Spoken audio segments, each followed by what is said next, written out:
Welcome back to Nostalgia Academy, the channel where we go over some of the greatest musical artists, both known and unknown. In this case, it's really unknown because I did not know anything about this band, really. I thought I did, but I was wrong. And every once in a while on my videos, I'll get a comment in the comment section, and it says, "You've got to cover this band," or, "How have you not talked about these guys?" I'm like, I really don't know who they are. We're talking about the Windbreakers. And every time I see their name, for some reason, I thought Wednesday Week, who was an okay band out of Colorado, I think, and I had their cassette, and I thought, I don't want to do a video about them because I thought they were just kind of okay. We're talking about the Windbreakers, like I said, and I'll be honest, sometimes I think I know about them, and sometimes I pretend to kind of know about them, and sometimes, like this time, I had absolutely no idea who you were talking about. But I saw the name keep popping up in the comments. Do the Windbreakers. You'd love the Windbreakers. How have you not covered the Windbreakers? And I thought, okay, who are these guys? So I looked them up. I hit play. And within 5 seconds, I already knew that I was going to like everything they did. They sound like they walked straight out of the North Carolina Triangle jangle pop scene, except they didn't. They were born in Jackson, Mississippi. And Mississippi kind of gave them the weight, but North Carolina gave them the shape, if you will. And sometimes they made records that feel like lost chapters of college radio history. So let's dig in. One of the beautiful things about doing this channel, especially at my age, is rediscovery, right?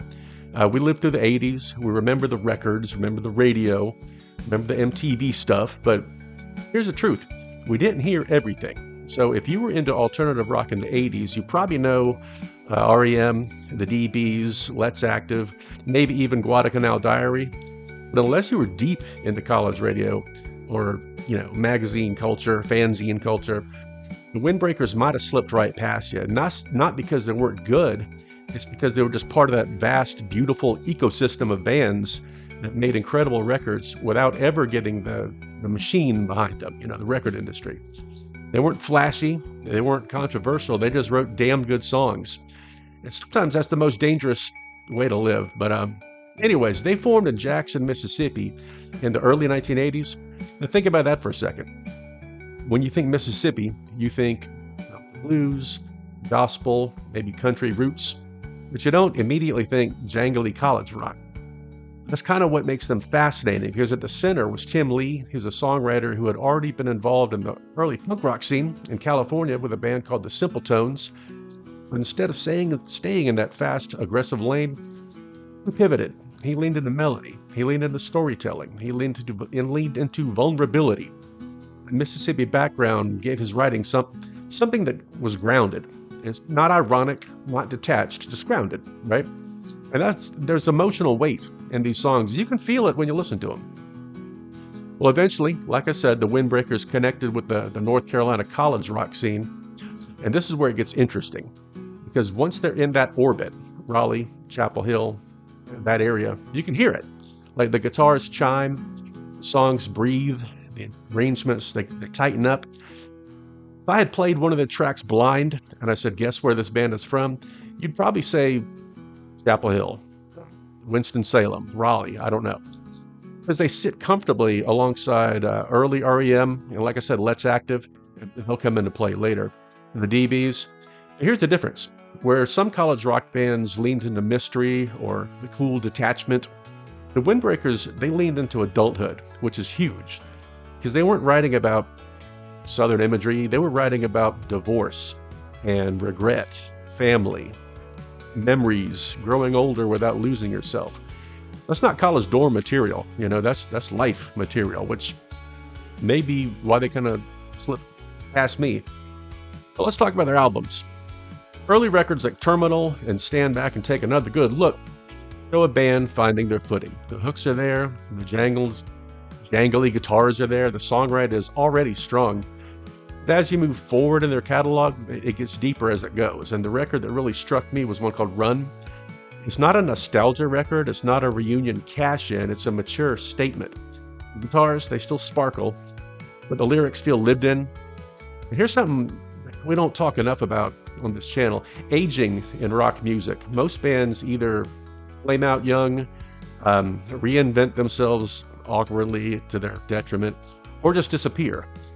The Windbreakers, they just kept on writing, and there's something kind of dignified about that, just persevering. Now, Tim Lee, he later struggled with severe hearing loss, and just think about that. You're a songwriter, your music is your language, and your hearing begins to fade.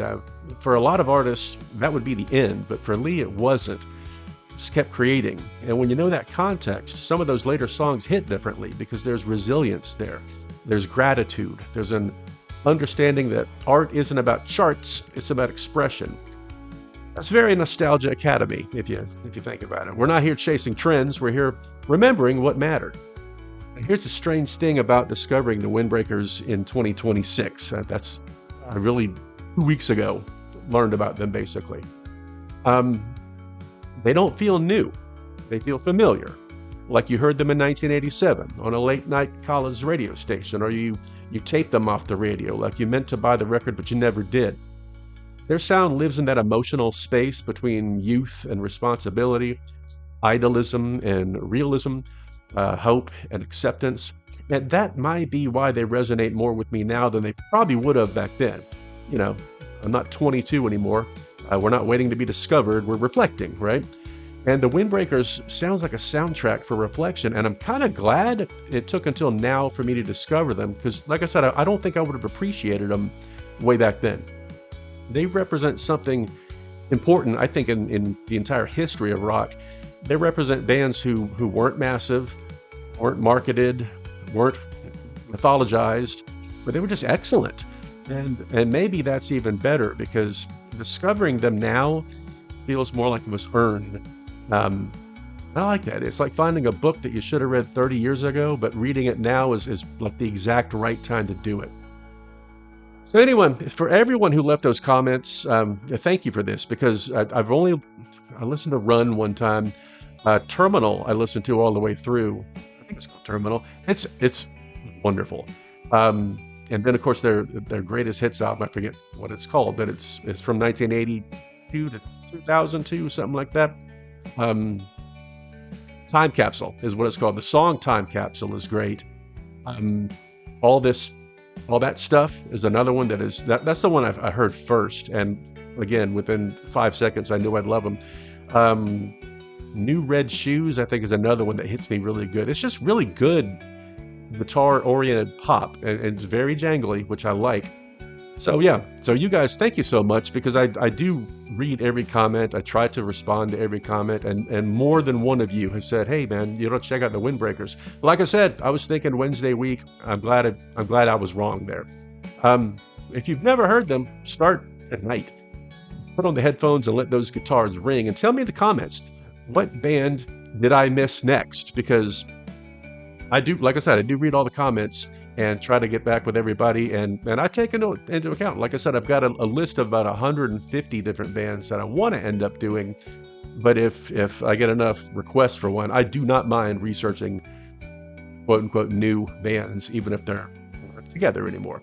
Because apparently I'm still catching up, which is great. But thanks again for checking in with me. Make sure to like and subscribe.